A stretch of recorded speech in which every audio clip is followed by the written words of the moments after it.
데살로니가전서 4장 13절에서 5장 11절까지 말씀입니다.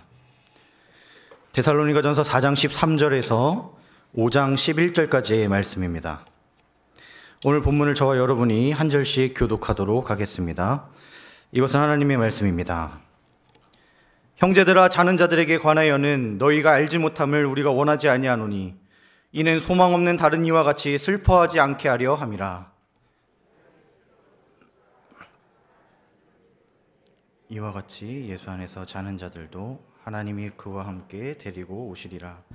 우리가 주의 말씀으로 너희에게 이것을 말하노니 주께서 강림하실 때까지 우리 살아남아 있는 자도 사는 자보다 결코 앞서지 못하리라.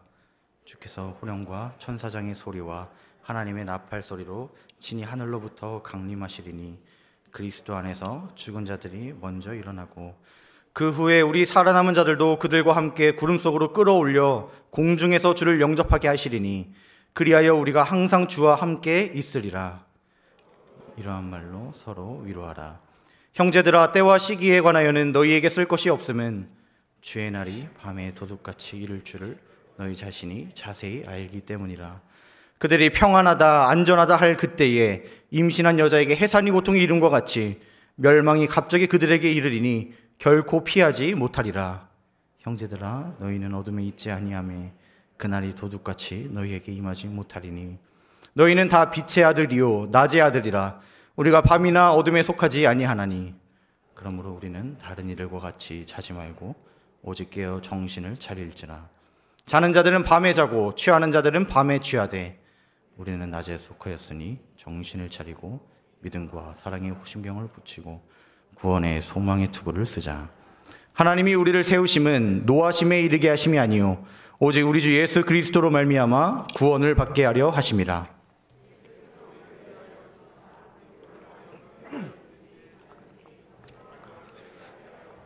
같이 읽겠습니다. 그러므로 피차 권면하고 서로 덕을 세우기를 너희가 하는 것 같이 하라. 아멘. 주 안에서 사랑하는 성도 여러분, 오늘 설교의 주제는 재림입니다. 우리가 왜 재림에 대한 소망을 가지고 이 세상을 살아가야 하는지, 그리고 종말론적 신학은 무엇인지 말씀을 통해 깨닫는 오늘 이 시간 되기를 주님의 이름으로 축복합니다. 당시 데살로니가 교회의 교인들은 재림에 대한 바른 이해와 믿음이 부족했거나 재림에 대한 이단적 가르침이 흥왕했던 것 같습니다. 따라서 바울은 데살로니가 교회 성도들에게 재림에 대한 잘못된 생각을 바로 잡아주고 확신을 심어주기 위해 오늘 본문인 4장과 5장을 기록했습니다. 데살로니가전서 4장과 5장을 천천히 읽어보시면 비교할 만한 특징이 있습니다. 데살로니가전서 4장은 예수 그리스도의 재림과 관련해서 이미 죽은 그리스도인들에 대한 위로에 대해서 기록합니다. 그 기록 목적은 성도가 재림 전에 이미 죽은 그리스도인들에 대해서 지나치게 슬퍼하고 걱정하는 것은 잘못됐다는 것을 교훈하기 위함입니다. 데살로니가전서 5장은 예수 그리스도의 재림과 관련해서 살아있는 그리스도인들에 대한 위로에 대해서 기록하고 있습니다. 그 기록 목적은 성도들의 정체성을 고취시켜서 재림을 준비하는 자세를 교훈하기 위함입니다. 주님께서 이 땅에 다시 오시는 날, 곧 재림하시는 날은 방금 읽었던 본문 5장 2절에서 말하는 대로 밤에 도둑이 오는 것처럼 예고 없이 임할 것입니다. 이 표현은 마태복음과 누가복음에 등장하는 주님의 가르침에서 유래한 것입니다. 주님이 다시 오시는 날은 아무도 예측할 수 없으며 또 준비되어 있지 않은 자들에게는 심판의 날이라는 것입니다. 그런데 그 날은 우리에게 도둑같이 임하지 않습니다. 왜냐하면 우리는 어둠에 속한 자들이 아니기 때문입니다. 우리 먼저 5장 4절 말씀을 같이 읽겠습니다. 시작. 형제들아, 너희는 어둠에 있지 아니하매 그날이 도둑같이 너희에게 임하지 못하리니. 아멘. 물론 이 말씀이 우리가 재림의 날이 구체적으로 언제인지 알 수 있다는 말은 아닙니다. 이 말씀은 우리도 그날이 언제인지는 알 수 없지만 불신자들처럼 아무런 준비 없이 비몽사몽간에 재림을 맞이하지 않는다는 말입니다. 그래서 5장 6절에 보면 불신자들과 같이 자지 말고 깨어서 정신을 차리라고 말씀하는 것입니다. 예수님께서도 이미 마태복음 25장에 열처녀 비유를 통해 졸지 말고 항상 깨어 있어서 신랑 되시는 주의 재림을 준비하며 살라고 말씀하신 바 있습니다. 예수님께서 이 땅에 오시는 날은 심판의 날입니다. 그러나 성도는 그 날을 두려워하지 않습니다. 왜 그렇습니까? 우리는 선택받은 하나님의 자녀이기 때문입니다. 불신자들에게 예수님의 재림은 심판의 날로서 두려울 것이지만 성도들에게 예수님의 재림은 심판의 날이 아니라 완전한 구원을 경험하는 축제의 날이 될 것입니다. 성도에게 죽음이란, 재림이란 결코 두렵고 무서운 것이 아니라 이 세상에 잔재해 있는 죄와 사망이 완전히 끊어지고 완전한 구원이 이루어지는 기쁨의 잔치의 날이라는 것을 믿으시기 바랍니다. 우리가 장례식장에서 기독교장을 치를 때 예배를 드리면 많이 듣게 되는 말이 무엇입니까? 사랑하는 사람을 떠나보내 슬프지만 곧 만날 것이기 때문에 너무 슬퍼하지 말라고 말합니다. 그런데 현실에서는 어떻습니까? 이 현세가 전부인 것처럼 이 땅에 목을 메고 살아가고 있지 않습니까? 만약 내가 지금 죽게 된다면 고통과 아픔과 슬픔이 없는 그 하나님의 나라에서 하나님과 영원히 산다는 생각에 기쁨이 앞서십니까? 아니면 천국에 가져가지 못하는 것들이 너무 많아서 불안하거나 아직 해보지 않은 것이 너무 많아서 염려가 앞서십니까? 만약 자신은 구원받은 성도라고 입으로 고백하면서 주님이 다시 오시는 날을 미루고 싶어하거나 두려워한다면 곤란하겠죠. 4장 13절의 시작 부분에 보면 그리스도 안에서의 죽음을 지나치게 슬퍼하지 않기 위해 바울은 성도들의 죽음을 잠을 잔다라고 표현합니다. 이 표현 역시 예수님께서 이미 사용했던 표현을 바울이 따라서 사용한 것입니다. 예수님은 마태복음 9장 24절에서 죽었던 한 관리의 딸에게, 또 누가복음 8장 52절에서 죽었던 야이로의 딸에게, 그리고 요한복음 11장 11절에서 완벽하게 죽었던 나사로를 보시고 잠을 잔다라고 말씀하셨습니다. 이렇게 성도의 죽음을 자는 것으로 표현하는 것에 근간이 되는 성경 구절이 있습니다. 우리 고린도전서 15장 20절 말씀을 같이 읽겠습니다. 시작.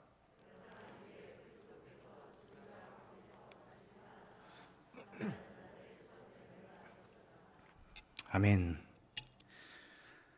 여기서 첫 열매라는 것은 이후에 추수하게 될 모든 수확물들을 보장해 주는 것을 의미합니다. 이어서 고린도전서 15장 21절에 보면 사망이 한 사람으로 말미암았으니 죽은 자의 부활도 한 사람으로 말미암는도다 라고 말씀합니다.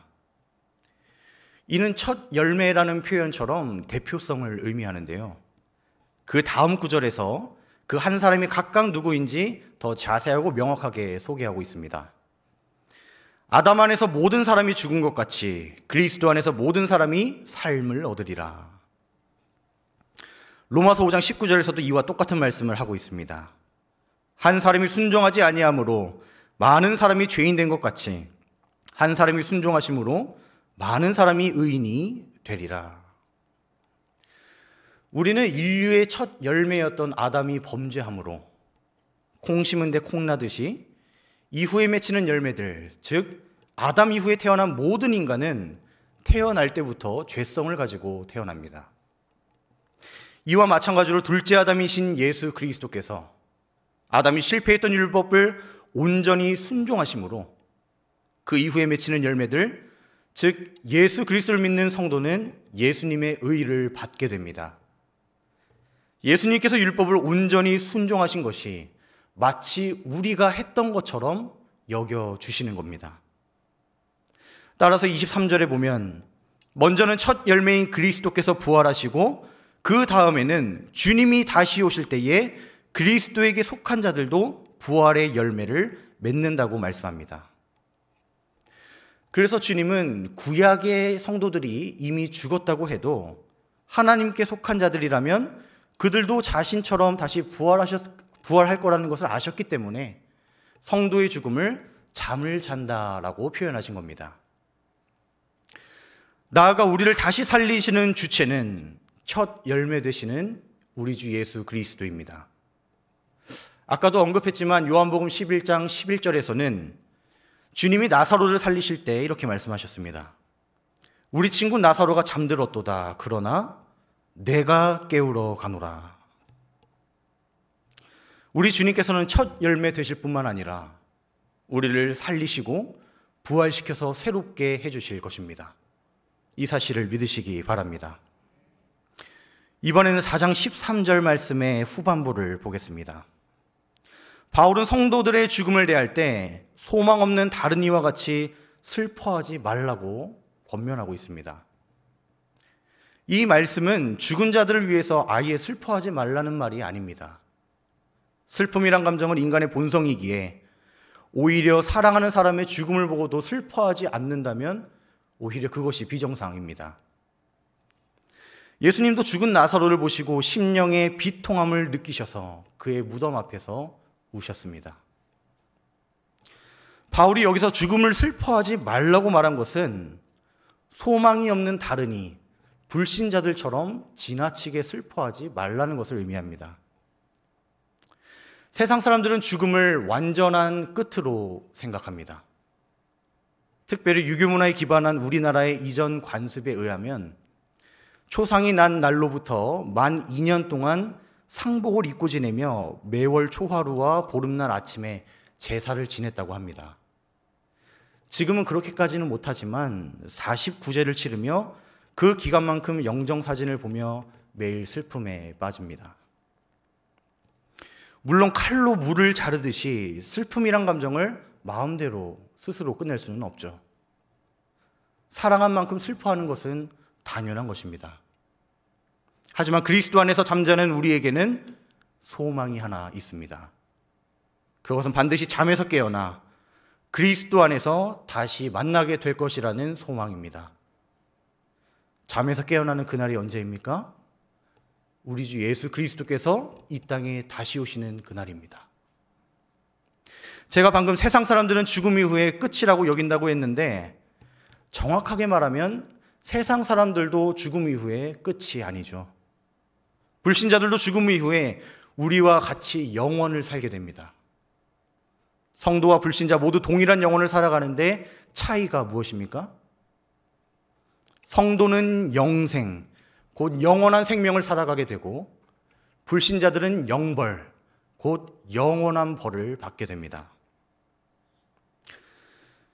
혹시 이 자리에 예수 그리스도를 영접하지 않은 채로 사랑하는 사람을 보내신 분 계십니까?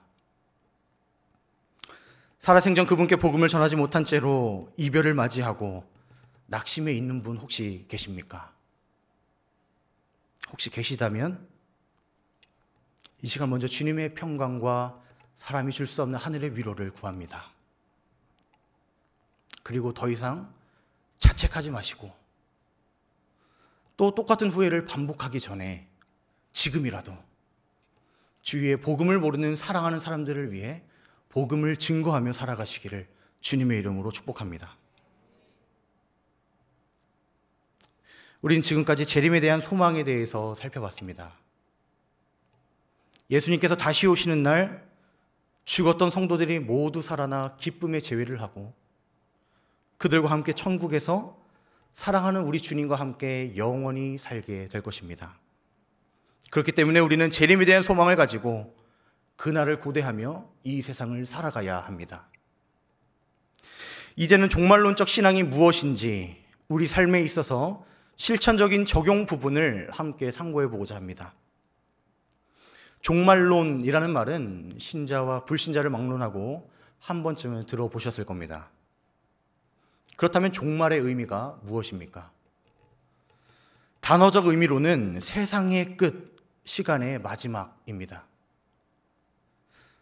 그런데 우리 성도에게 있어서 그 종말의 의미는 저기 저 멀리 있거나 한정적인 개념이 아닙니다.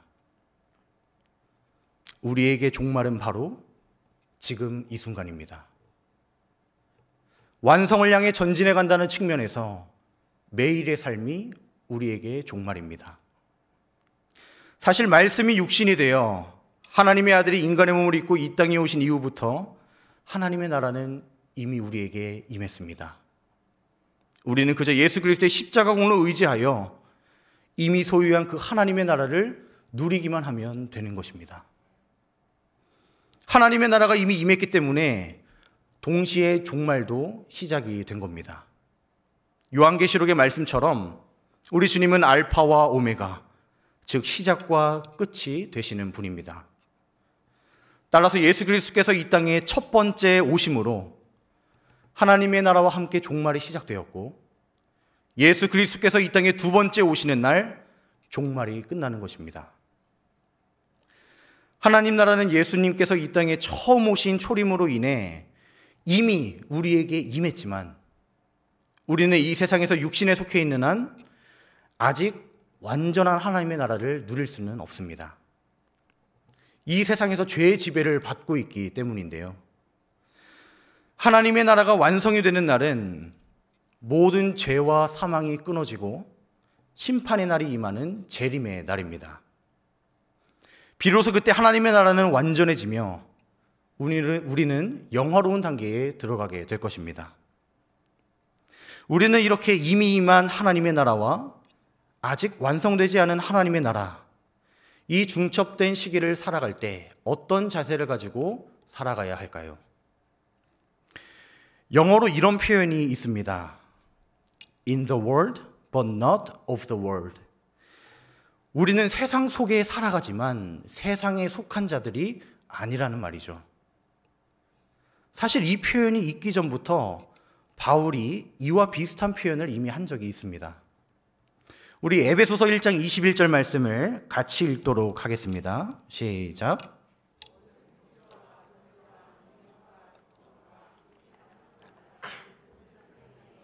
모든 이름 위에 뛰어나게 하시고. 아멘. 여기서 주목할 표현은 이 세상과 오는 세상입니다. 여기서 세상이라는 말을 세대로 번역하는 것이 원어의 뜻과 더 가까운데요. 먼저 이 세대는 타락한 이후에 우리가 물리적으로 겪고 있는 역사적인 모든 시간을 의미합니다. 그 다음에 오는 세상 또는 오는 세대의 의미는 죄와 사망이 완전히 끊어지고 하나님의 나라와 성도의 구원이 완성되는 종말론적인 시간을 의미합니다. 따라서 우리는 죄의 지배를 받고 있는 이 세상을 살고 있지만 우리의 정체성은 오는 세대에 속한 자들로서 종말론적인 신앙으로 살아가야 합니다. 우리가 공예배를 드릴 때마다 고백하는 사도신경의 마지막은 바로 이 종말론적인 내용으로 마무리합니다. 몸이 다시 사는 것과 영생을 믿습니다. 아멘. 이렇게 종말론이 말하고자 하는 것은 믿음은 곧 소망이다 라는 사실입니다. 다시 말해서 종말론을 안다는 것은 우리가 모든 신앙생활을 소망 속에서 바라볼 수 있느냐의 문제입니다. 그런데 소망은 항상 고난과 연결되어 있습니다. 특별히 하나님의 나라의 임재나 교회가 왕성해져 가는 데에는 반드시 고난이 따릅니다. 믿음은 소망이다라는 것을 믿는 사람은 인내할 수 있고 지금 우리가 처한 고난을 넉넉하게 받아들일 수 있습니다. 신앙생활의 근본은 눈에 보이는 것을 당장 잡는 것이 아니라 눈에 보이지 않는 것을 소망하며 주의 약속을 붙들고 고난을 담대히 받아들이는 것입니다. 이미 우리 속에 임마누엘 하나님께서 함께 하시고 또 예수 그리스도의 영이 함께 하사 우리는 하나님의 나라를 이미 누리고 있습니다. 따라서 모든 것이 우리에게 주어진 것을 믿고 소망하고 인내함으로 고난을 감내하는 것이 참된 성도의 모습이라 성경을 말씀합니다. 로마서 8장 17절과 18절 말씀을 같이 읽겠습니다. 시작. 상속자요, 그리스도와 함께한 상속자니 우리가 그와 함께 영광을 받기 위하여 고난도 함께 받아야 할 것이니라. 생각하건대 현재의 고난은 장차 우리에게 나타날 영광과 비교할 수 없도다. 아멘. 구약시대 족장들의 삶은 끊임없이 소망하는 삶이었습니다. 그들이 그토록 바라왔던 메시아가 언제 올지도 모르고 그들은 그저 소망하며 살았습니다. 반면 우리는 이미 예수 그리스도의 초림으로 인한 하나님의 나라를 누리며 성경을 통해 완전한 하나님의 계시를 이미 받은 자들입니다. 우리도 주님께서 언제 다시 강림하실지는 알 수 없지만 확실하게 말할 수 있는 것은 완전하고 충분한 66권의 하나님의 말씀을 통해 고난을 인내하며 소망할 수 있게 되었다는 사실입니다. 이미 종말론적인 삶을 살고 있는 저와 성도 여러분, 지금 당장 손에 잡히지 않고 미래에 있는 소망이 우리에게 이미 주어진 그 약속의 말씀들이 현재 우리의 삶을 규정하고 있다라는 사실을 기억하시기 바랍니다. 하나님께서 아브라함에게 주셨던 약속들이 아브라함이 어디로 나아가야 할지를 규정했듯이 그 아브라함에게 하셨던 언약의 말씀들은 여전히 지금도 유효합니다. 따라서 그 약속의 말씀이 21세기를 살아가고 있는 언약 백성된 우리가 성도로서 이 세상을 어떻게 살아가야 하는지를 동일하게 규정하고 있는 것입니다. 그래서 우리는 우리 앞에 놓여진 현실이라는 안경을 통해 미래를 내다보는 것이 아니라 반대로 소망이라는 미래의 안경을 통해 우리의 현실을 바라보고 사고해야 하는 것입니다. 이에 따라 우리에게 소망이 있기 때문에 지금 내 현실은 엉망진창이지만 믿음으로, 소망으로 인내할 수 있습니다. 이것이 바로 종말론적인 신앙입니다. 주 안에서 사랑하는 성도 여러분, 지금 나를 규정하고 있는 것이 나의 삶을 이끌고 있는 동력이 현실의 고난입니까? 아니면 미래의 소망입니까? 주님 다시 오시는 그날에 우리도 새로운 몸으로 부활하여 이 땅의 모든 고난과 어려움이 사라진다는 소망을 회복하시기 바랍니다. 이제 말씀을 정리하겠습니다. 4장 18절 말씀에 이러한 말로 서로 위로하라 라고 말씀합니다. 이러한 말은 무엇이었습니까? 주님께서 이 땅에 다시 오시는 날 예수 안에서 잠자는 자들이 깨어나 다시 만나게 된다는 사실과 그들과 함께 우리 주님과 영원히 함께 거한다는 사실입니다. 이렇게 우리의 소망에는 분명한 근거가 있습니다. 바울은 이 사실을 피차 서로 나누며 위로를 하라고 권면합니다. 이는 비단 장례식장에서만 사용되는 말이 아니죠. 사별의 슬픔 이외에도 다른 슬픔과 고난 중에 있는 자들에게 이 사실들이 위로가 되는 것입니다. 지금 나에게 처한 고난이, 우리 가정과 우리 교회에 처한 슬픔이 주님 다시 오시는 날 말같게 씻겨질 것입니다.